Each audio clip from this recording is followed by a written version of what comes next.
سكوتر. ممكن قبل ما اقول لك رايحين فين اسالك سؤالين؟ اتفضل يا باشا. مكان تحب تاكل منه؟ حضرموت عنتر. ده مكانه فين؟ تجمع الخامس هنا. وانت معزوم معانا على اكل النهارده. اسمك ايه بقى؟ احمد ربيع. وانا معاك شوري، وانت في برنامج انت البلوجر، عشان انت اللي بتقول لنا هناكل ايه ومنين. يلا بينا.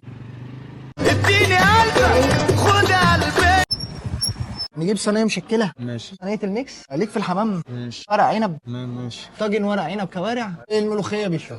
طب ده اللي بتشوفه على الفيس؟ تقريبا. لسه شاكك بعد ما وصلنا هنا. نعم. لسه مش متاكد ان هو حضرموت الاصلي. السلام يا السلام يا السلام. انك البلوجر النهارده يا احمد، توصف لنا الصينيه فيها ايه؟ تعالى يا احمد. نص فرخه، بار، كفته، سجق، مندي. ده طرب يا احمد. اوعى الراجل ده يعمل له شوي ملوخيه. زبايط يا احمد.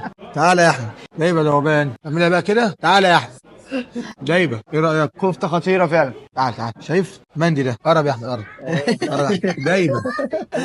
بص كده، ده يبقى فعلا. تعالى يا احمد. بس بيعمل ايه؟